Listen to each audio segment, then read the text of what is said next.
Hosted by you/wondersoftworld_. Growing up, I always remember my mom being a single mom. I don't remember the exact moment she told me my dad was dead because I was so young. I have kind of always known. My mom told me that my dad died in a car accident 2 months before I was born. She said he was hit by a drunk semi-driver and was killed instantly on impact.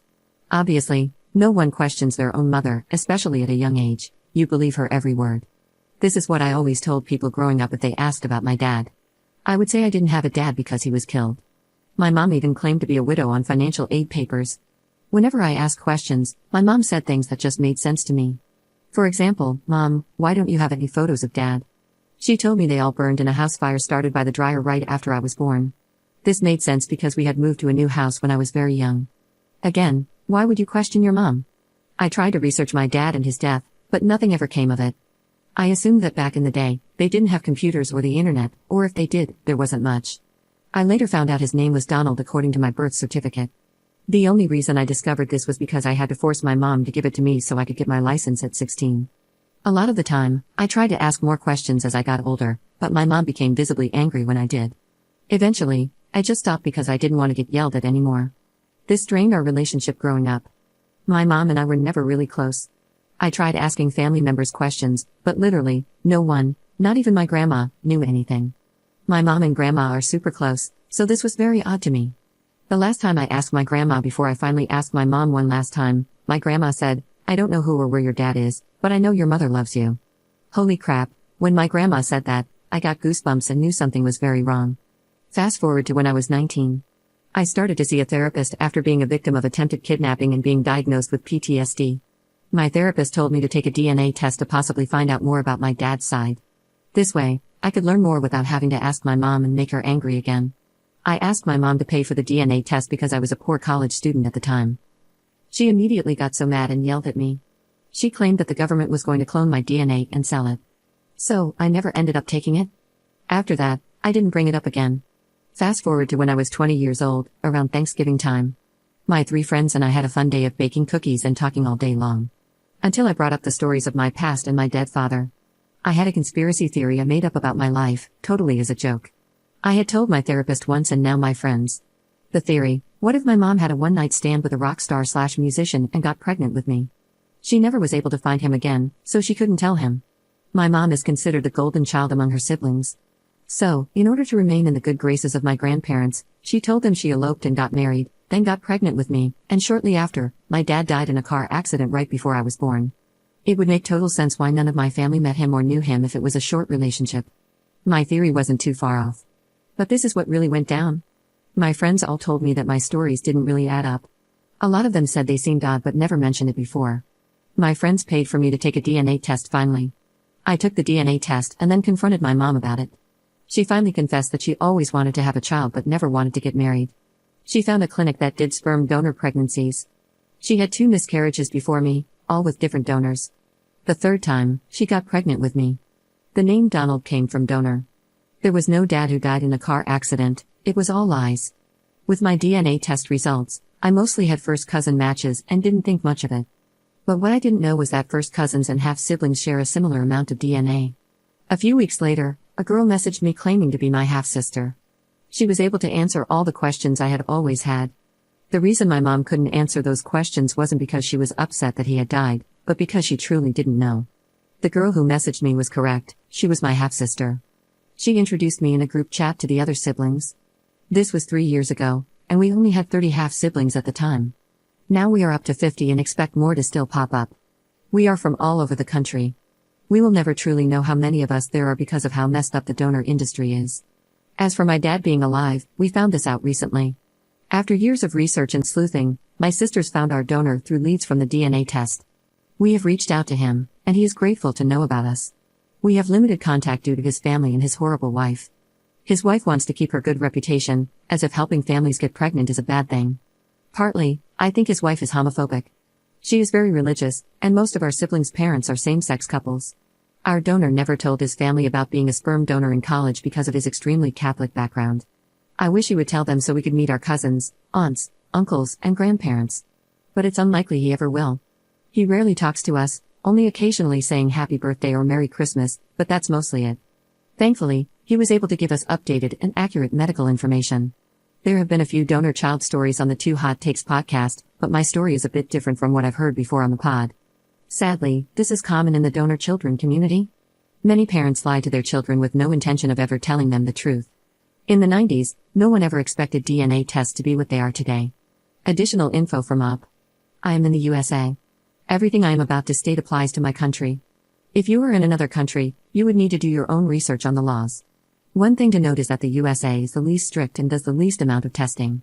Most other countries have actually banned anonymous donations. There are bills currently circulating to ban anonymous donations in the USA, but they are still being voted on. If his wife doesn't want to meet us, that is 100% fine with me. Siblings have asked to meet our donor, not her. She shouldn't be controlling his every move or deciding if he can meet his offspring or not. It should be his choice. A lot of what you are saying is what society has taught you to believe about sperm/egg donations. Many donor-conceived children are very against that way of thinking. No, it is not just donating and saying goodbye. You are creating human life. Whether directly or through someone else, it is still creating life. It is 100% natural to want to know where you come from. Ask any donor-conceived child or even people who are adopted, and they will say the same thing. Even children with two loving, amazing parents still express a desire to know more about their biological mom or dad. It should never be something you just do to make some quick cash and then forget about. Sperm/egg donation companies advertise that way because they know college-aged students need quick money and are too naive to think it through fully. Offspring will and can search for you, and there is nothing illegal about that, especially after they turn 18. Legally speaking, fertility/donation clinics are supposed to provide offspring with medical information or updated medical information whenever they request it.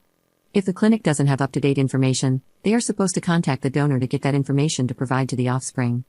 Like I said before, the industry is very sketchy, and many clinics do not follow the laws or rules in place. We contacted our clinic multiple times, both as offspring and through our parents, and the clinic still would not give us the updated medical information that we deserve and have a right to. The donor also has the right to ask how many live births there have been using their sperm. Live births means how many babies made it to term, were born into the world, and lived. Some clinics will give identifying information, and some won't. But again, they are sketchy and did not do this. Our donor wanted to know and asked them many times. Our clinic went so far as to tell the parents not to report back live births, which is technically illegal, because they wanted to sell more sperm from our donor. He was a very popular donor, so the clinic wanted him to keep donating so they could make more money. Even after he wanted to stop, they kept asking him for more. Most parents of my siblings confirmed that the contract stated that after 3 live births, the rest of the sperm would be retired or destroyed so that there wouldn't be too many offspring from each donor. Obviously, this was a lie and did not happen. Because the live births weren't reported accurately, we will never truly know how many of us there are. The main reason we needed to find our donor was because our sister, now 27, had cancer at 22 years old. Thankfully, she survived and is now in remission, but most people with her type of cancer don't make it. We needed to find out if it came from his side. If it did, it would be necessary to know what kind of screenings, regular tests, or checkups we should be doing to catch or prevent the cancer early enough to treat it. We could also actively do things as preventive measures. The biggest reason for finding him was for updated medical information, not to meet him or have him as a father figure. None of us expected him to be a father figure. Some of my siblings don't even want to talk to or meet him. Because the USA is the least strict, there have been many cases of criminals donating when they legally shouldn't have been able to. Other cases include people with autoimmune diseases, mental health issues, or other conditions. In our case, our donor should have been denied, because he has ADHD. He has passed this on to many of us, and now we have to suffer with it because he was not put through the proper testing required by law. By law, all potential donors are supposed to be screened for STDs, STIs, mental disabilities, physical disabilities, and criminal history. They also have to be 21 plus and either seeking a college degree or have graduated with a college degree. Most clinics here in the USA are extremely sketchy and only screen for STDs and, sometimes, mental illnesses like DID, Down syndrome, or bipolar disorder. Our donor never had to respond when we contacted him because he was originally anonymous, but he did, which obviously means he wants to talk to us and keep in contact. He was very happy to find out about us and even cried. Legally, there is nothing that says we can't try to find him or contact him.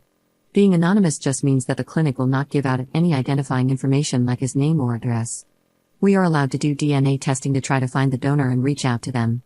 If he didn't want to have contact with us, he could have left us on red or not responded. Most siblings think it would be cool to meet him and his family. It isn't a life or death thing. We will be okay without meeting him or his family, but it would be nice to see what similarities we have or what we have in common with them. Update 21.5 months later. Hi to Hot Takes friends, I wanted to update you all about my story. I was 20 when I discovered that I had 30 siblings. I recently turned 25, and now we have 54 siblings. We are likely to find more during the holidays, as many people receive DNA tests as gifts or buy them on sale at that time. Unfortunately, we will never truly know how many of us are out there. The donor industry is extremely sketchy and doesn't keep accurate records of live births, allowing them to sell more. I got married in September, and we just received our photos back. 4 of my sisters were my bridesmaids, and one of my brothers attended as well. Most of them drove between 7 to 13 hours, and some even flew across the country to be there for the wedding weekend. This experience was something I never dreamed of as a little girl, but I am so happy I got to share my wedding day with my siblings by my side.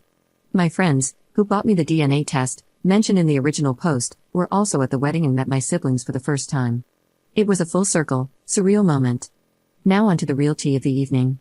My family members still had no idea about any of this. Literally none of them.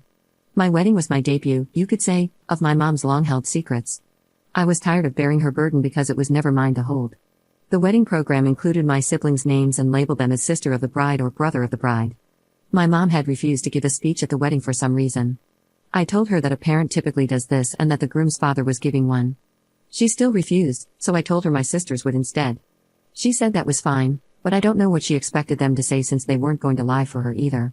They checked with me first to see if it was okay to talk about the siblings and how we found each other. I said, screw it, do it. During the speeches, it felt like dropping a bomb and then walking away. I got to sit back, grab some popcorn, but no literally, because we had popcorn as a cocktail snack, and watch the show unfold. My 3 sisters gave a speech together, and it was one of the funniest things I've ever heard. They talked about how we all took DNA tests and how I was found. The looks on my aunts, uncles, and older cousins' faces were priceless. I'm so glad we have a videographer and should be getting those back soon too. They were in utter shock and disbelief. Their reactions were almost as entertaining as the speech itself. It felt incredible to finally be able to speak openly about my life. Of course, I noticed a lot of whispering and strange glances afterward, but that was no longer my problem to fix. Thankfully, my narcissistic mother managed to keep it together during the wedding, of course, because she has to maintain a front for the world. However, the following week, once we were back home, she was absolutely awful to me, and she still mostly is. Ultimately, I believe it was 1000% worth it, and I would do it a million times over again. The truth always comes out. Since we found our donor and have some contact with him, I sent him photos of the siblings and me from the wedding. He was thrilled for us, wished us the best, and said we all looked beautiful. I replied, thank you so much. I guess we have some good genes. My friend and I met Morgan and Lauren at a live show, and saying it was one of the best moments of my life is an understatement. For the photos you've all probably been waiting for, I know Morgan has, I will attach them. It was a challenging journey to get here, but thank you all for the love and support along the way. Up in the comments. That's okay if you don't understand, and I wasn't expecting anyone to. I just wanted to share an update with everyone. If you think I'm a bad person, that's fine too. People on the internet only see a sliver of our life and our story. I wanted to go into my new life and marriage burden-free. Most of my extended family members, after the wedding, I will never see again unless someone dies or has another wedding. Our grandma was holding the family together, and once she passed, everything fell apart. Thankfully, I was able to tell my grandma before she passed, while she was still well enough to understand. She wasn't upset and was very accepting and happy that I got to meet my siblings. If you go back to the original post, most of the reason my mom came up with this story was to stay in the good graces of my very Catholic grandparents, especially my grandma. Now that she has passed, I thought it was the best time, and likely the only time in my life, that my siblings and extended family members would ever be in the same room. My sisters didn't go into detail about my mom's lies. They kept the focus on the good things, like our sibling relationship and how they found me and my husband. They basically said we are all here today because we decided to take a DNA test for fun and discovered 54 plus siblings. They never once mentioned anything about donors, lying, or the dead dad story. But you can probably assume my family members were left to use their imagination. Even before the speeches happened, my mother was not nice the entire day. She wouldn't smile in photos, she didn't show up to the mother-daughter first look, instead, she arrived 4 hours late, and she never once complimented me or my husband about the wedding, my dress, or how I looked. Then, to top it all off, I reluctantly agreed to a mother-daughter dance after my maid of honor convinced me many months prior. Instead of using that moment as a special time between us to chat or express how happy she was for us, she used it to yell at me, quietly enough that you couldn't hear over the loud music, but loud enough to know it was rude yelling, and belittle me. All while I had to stand there dancing with her, smiling to make it look like everything was fine to our guests. So, yeah, after all the awful things she did that day and throughout my life, I wasn't going to let her ruin our wedding day. If you think what I did was wrong, I can live with that. I cannot live a life of lies and secrets.